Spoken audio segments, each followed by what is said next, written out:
Blackwell's Island Lunatic Asylum, New York, 1887. A patient, Nellie Brown, was taken into the cold bathroom and ordered to undress.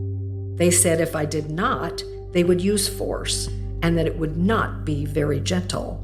A woman stood by the bath, holding an old rag. I knew now what was to be done with me. I shivered. They began to undress me, and one by one they pulled off my clothes. At last, everything was gone excepting one garment. I will not remove it, I said vehemently, but they took it off. She noticed a group of patients watching her from the door. And I jumped into the bathtub with more energy than grace. The water was startlingly cold. I again began to protest. How useless it all was. I begged at least that the patients be made to go away, but was ordered to shut up. The woman standing by the bath began to wash her. I can find no other word that will express it but scrubbing. From a small tin pan, she took some soft soap and rubbed it all over me, even all over my face and my pretty hair. I was at last past seeing or speaking, although I had begged that my hair be left untouched. The woman finished scrubbing. My teeth chattered, and my limbs were goose-fleshed and blue with cold. Suddenly, I got, one after the other, 3 buckets of water over my head. Ice-cold water, too, into my eyes, my ears, my nose, and my mouth. This was Brown's first day in the asylum. I caught a glance of the indescribable look on the faces of my companions who had witnessed my fate and knew theirs was surely following. Unable to control myself at the absurd picture I presented, I burst into roars of laughter. Dripping wet, Brown was dressed in a flannel slip labelled Lunatic Asylum BIH6, Blackwell's Island, Hall 6. She spent 10 days in the asylum, barely sleeping, noticing everything. The staff had no idea she was enduring this treatment for a purpose. The woman calling herself Nellie Brown was a reporter, and she was determined to expose the cruelty of how mentally ill people were treated. For BBC Radio 4, this is History's Heroes, people with purpose, brave ideas, and the courage to stand alone.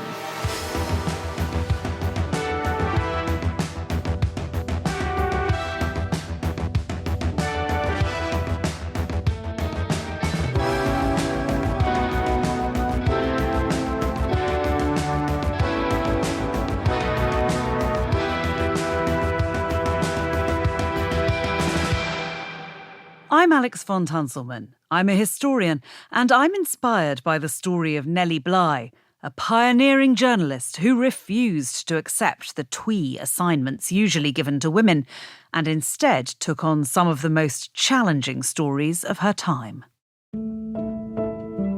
I love the story of Nellie Bly because as a child, a girl of 10, I read a juvenile biography of her. And for someone growing up in the 1950s as a girl, the idea that there was something one could do that was not teaching or nursing was very, very appealing. Brooke Kroger wrote the biography Nellie Bly, daredevil, reporter, feminist. She was born Elizabeth Cochran, the daughter of a judge and mill owner in a very, very small hamlet in western Pennsylvania. Her father dies when she's very young. He leaves a bequest, for her that she should be able to study, but somehow that falls apart, and by 14, she's out of school. Elizabeth's mother struggled to provide for her 5 children alone. Elizabeth was the middle child. She had to help earn everyone's keep. In 1885, when Elizabeth was around 21 years old, the Pittsburgh Dispatch published an article entitled, "What Girls Are Good For." The article presented a simple answer. Girls were only good for producing children and doing housework. Elizabeth wrote a reply arguing that women needed jobs. She signed it, Lonely Orphan Girl. The paper's editor was so impressed with her passion that he placed an advert asking her to identify herself. She did, and he asked her to write her letter up as an article. It was common at the time for women writers to use pen names. Elizabeth chose the name of a popular song of the time, Nellie Bly. She wanted to write about factory workers, but the paper's editor shunted her onto the women's pages, so she went to Mexico. She has spent 6 months as a quote-unquote foreign correspondent in Mexico, covering kind of light features about Mexico and some slightly political work, comes back to Pittsburgh and thinks she's going to be, a chief correspondent, but instead they dump her back on the women's pages, which made her very angry. So she doesn't last long in that job and leaves a note on the desk of her colleague, who's an important columnist known as QO, the Quiet Observer. His name was Erasmus Wilson. And the note says, this may be apocryphal, but the note says, "Dear QO, I'm off for New York. Look out for me, Bly." Like that. Bly went to New York City. She hoped to get a job there as a reporter, but things didn't go to plan. No one is interested in her at all.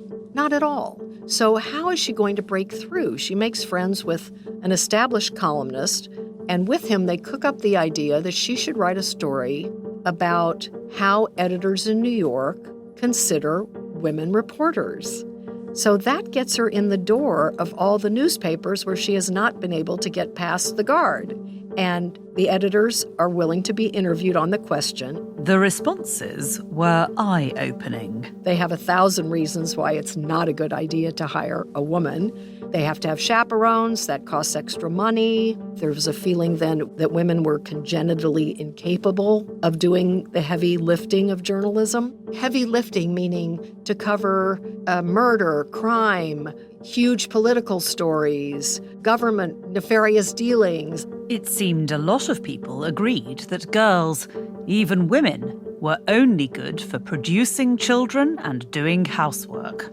Women were about 10% of the field, but they would be peg-posted on the women's page or doing light editorial work or writing, the short items that appear as little gossip columns, not the kinds of things that many of us would aspire to be doing. And it was very hard to make that leap. Bly was determined, and when she wrote her story about how editors saw female reporters, she made a splash. The story gets very wide attention, and that gets her in the door of the World to pitch some ideas. There were many newspapers in New York at the time. Bly's target was the New York World. I think in New York there was at one point as many as 20. Many daily papers. When the World comes along in 1885, this is Joseph Pulitzer's paper, he brings on a lot of sensationalism, which was fantastic for readers, but also a lot of real substance. So that paper combined all these elements and was very, very widely read and considered the most exciting of the papers of the late 1880s. She'd learned an important lesson from her piece on editors. Any editor is going to ignore gender if you've got a big idea. Like, what is the currency in journalism? Ideas. And the next idea Bly was interested in was really big. On the 22nd of September, I was asked by the World if I could have myself committed to one of the asylums for the insane in New York, with a view to writing a plain and unvarnished narrative of the treatment of the patients therein and the methods of management, etc. Her target was the lunatic asylum on Blackwell's Island. The history of how people with mental health conditions had been treated in the West was often cruel and horrifying. A more humane concept of moral treatment had developed in Europe in the 18th century and made its way to the United States by the early 19th century. By modern standards, moral treatment was not very enlightened, but it was a significant improvement on what had gone before. Patients were supposed to be offered quiet locations, meaningful work, and recreation in a social environment. They were rewarded for rational behaviour. If they were perceived to behave badly, though, they could be punished. The lunatic asylum on Blackwell's Island was New York City's first publicly funded mental hospital. It was supposed to offer moral treatment, Yet the staff were often convicts conscripted from the nearby prison on the island, and the asylum soon became overcrowded. There were rumours of mistreatment and physical and sexual abuse directed at patients and sometimes at nurses as well. Local newspapers often published articles about the inmates of the asylum, to the extent that some of them became quite well known to the public. Brooke Kroger is reading extracts from Nellie Bly's book, 10 Days in a Madhouse. Did I think I had the courage to go through such an ordeal as the mission would demand?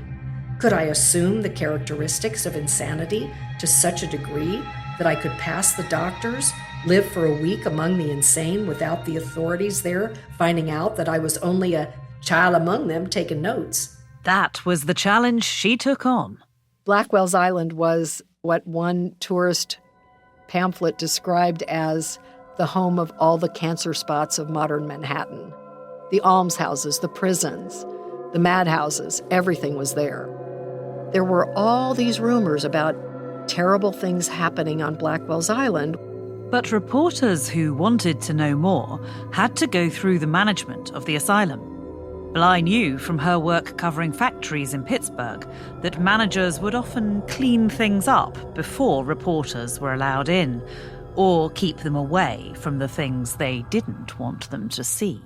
I think, I can't prove this, but I believe it's true in my heart, that this gave her the idea to say, if you really want to find out what's really going on, go undercover, to not expose yourself, so you could really see what was happening to people. The New York World agreed that the lunatic asylum would not be warned Bly was coming.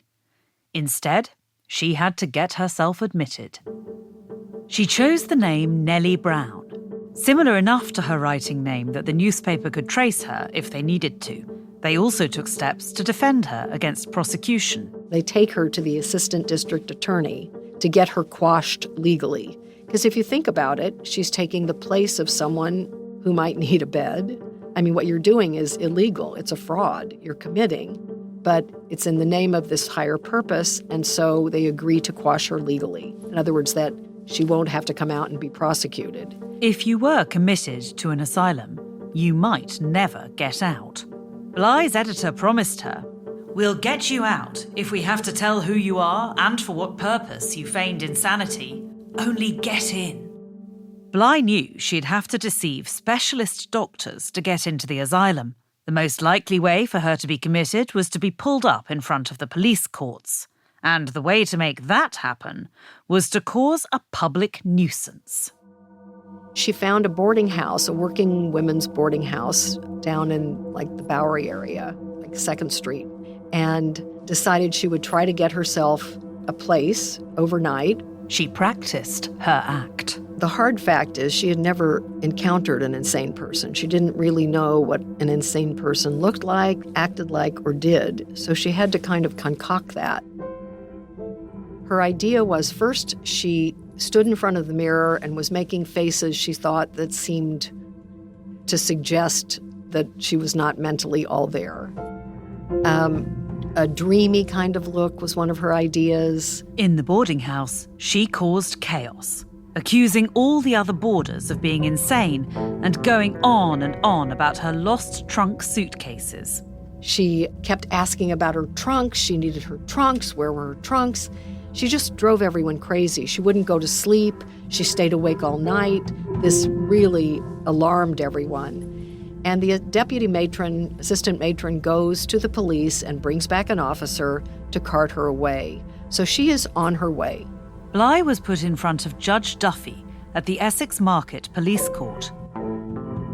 He took pity on her, saying she reminded him of his late sister. To get through the questioning, she faked amnesia. A doctor examined her and put her in an ambulance.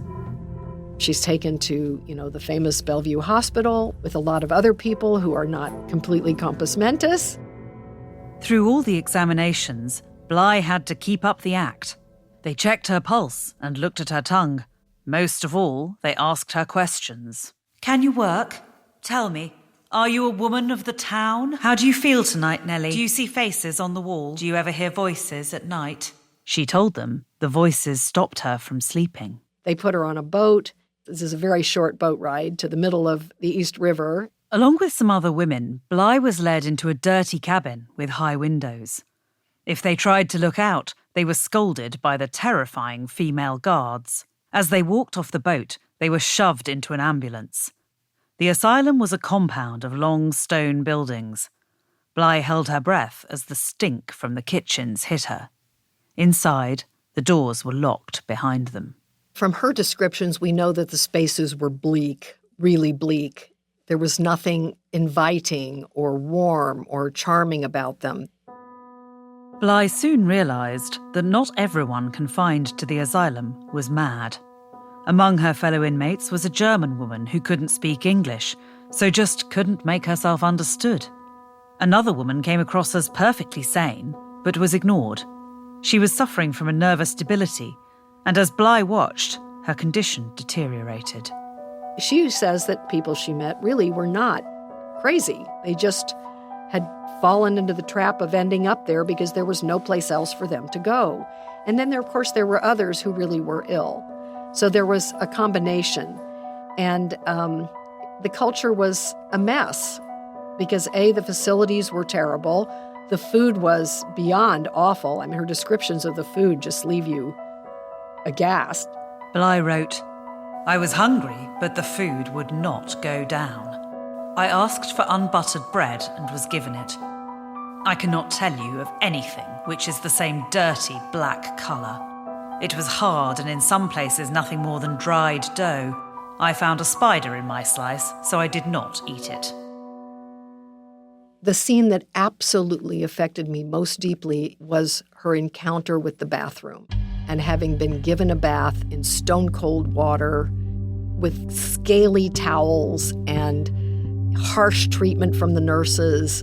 Bly wrote, "I think I experienced some of the sensations of a drowning person as they dragged me gasping, shivering, and quaking from the tub. For once, I did look insane." It was humiliating. The nakedness in front of a whole bunch of people, and you've just arrived. I mean, the public nature of it, the lack of privacy at every single juncture. You wonder how she could even have gone on to the next day in the asylum where she spent the next 9. The patients were given uniforms, a white calico dress and a coarse dark cotton underskirt. It was constantly cold. Bly wrote, "I asked some of them to tell how they were suffering from the cold and insufficiency of clothing, but they replied that the nurse would beat them if they told." Physical abuse was common. Bly wrote, "A girl called Urena Littlepage was brought in. She was, as she had been born, silly, and her tender spot was, as with many sensible women, her age. She claimed 18, and would grow very angry if told to the contrary." The nurses mocked her. "Urena," said Miss Grady, "the doctors say that you are 33 instead of 18. And the other nurses laughed. The girl cried. They began to scold and tell her to keep quiet. She grew more hysterical with every moment until they pounced upon her and slapped her face and knocked her head in a lively fashion. This made the poor creature cry the more, and so they choked her. Yes, actually choked her. Then they dragged her out to the closet, and I heard her terrified cries hush into smothered ones." Bly had to commit every detail to memory. Nellie has had her notebook taken away from her, so she's having to mentally record everything that's going on.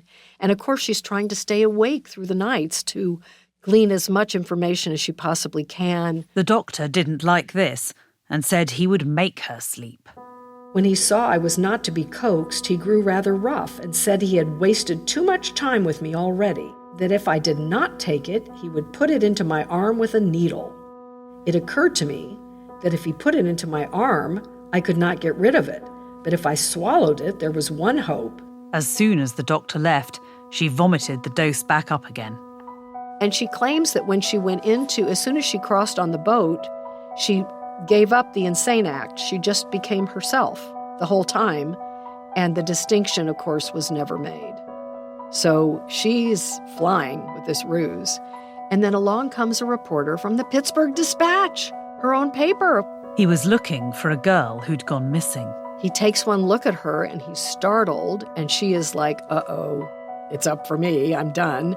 The head nurse, Miss Grady, was nearby. Bly wrote, "In an instant, I determined, if he betrayed me as Nellie Bly, to say I'd never seen him before. However, I had one card to play and I risked it. With Miss Grady within touching distance, I whispered hurriedly to him, in language more expressive than elegant, 'Don't give me away.' He realizes and says, no, she's not the person he was looking for. So later on, she writes him a letter to thank him for what he did, which is a letter I've seen. Bly tried to tell the staff about the discomforts all of the patients were suffering. She complains about the clothes. She complains about the warmth. She complains about the locks. She complains about the people who've been incarcerated inappropriately. None of it made the slightest impression.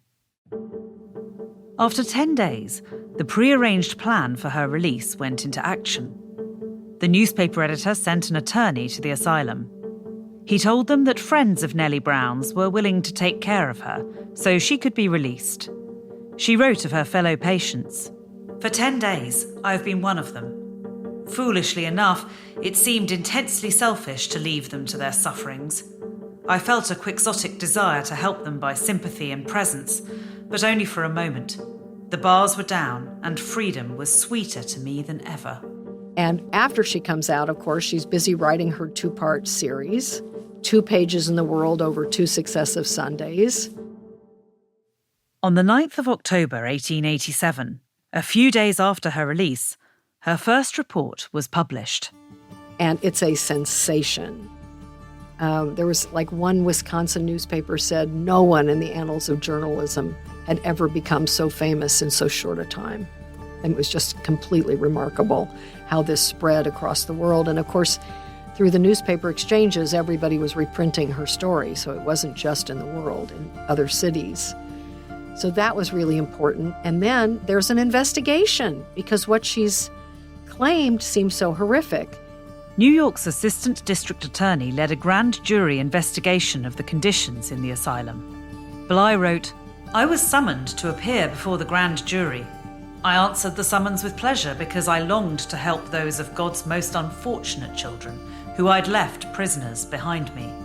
If I could not bring them that boon of all boons, liberty, I hoped at least to influence others to make life more bearable for them." Just days afterwards, investigators visited the asylum with Bly. The staff had already tidied a few things up. Certain people were suddenly gone. People that she had spoken about and named are gone. But too much of it seems true. Nothing really discredits her, which is kind of great. The grand jury recommended the appointment of several women physicians to oversee nurses and attendants. It also called for an improvement in the food. Bly was worried that the locks on the ward doors made it impossible for patients to escape if there was a fire. The grand jury agreed with her and wanted those changed too. Some $50,000 of $60,000 requested was earmarked for the Blackwell's Island Asylum. So, for a journalist, this is the most important thing you can do, to cause those in a position of power to act. And she did that. It's just something you dream to have happen from your work. Bly's pieces were published as a book called 10 Days in the Madhouse. She didn't only create a sensation, she helped create a whole new era of women's journalism. Before, women had often been fobbed off with writing for the women's pages. Now, editors realised that women could go undercover with great effect because people didn't suspect them of being reporters. It was known as stunt girl journalism. A lot of it was silly. You'd have women standing outside the Union Club selling flowers to see what high-born men solicited them. Nellie always had a social agenda, always. Her stunts always had a purpose to help someone who couldn't speak for themselves. Bly continued to go undercover herself. She had herself arrested to find out how prisons were treating incarcerated women. She investigated the baby buying trade. She shone a light on lobbyists in Albany committing fraud, mesmerists cheating vulnerable people, doctors giving false diagnoses. She put the engine behind a movement that we now call investigative reporting as a form, even though it often comes under scrutiny for its ethical questions, which are not to be ignored. It persists because it's so effective and so powerful, and often fraught with danger for the person undertaking the effort. But when it's done well, and when you pair it with strong documentary investigative work, you really get something powerful. In 1889, after reading the novel Around the World in 80 Days by Jules Verne, Bly tried out the book's challenge. The World newspaper published updates on her global journey. She set a new record by completing the trip around the world in just 72 days. Aged 30, Bly married. Her husband was a 73-year-old millionaire industrialist, Robert Seaman. They were married for around a decade before his death. As a widow, though, Bly proved less brilliant at running his business than she had been as a journalist. It went bankrupt. She returned to the press. She reported from the Eastern Front in Europe during the First World War. In 1922, she died from pneumonia. She was just 57, but had lived an astonishingly full life. I love that girls of 11 and 12, because they're doing National History Day, continue to contact me for their live person for their Nellie Bly archival work. She has that power, it's just an enduring power.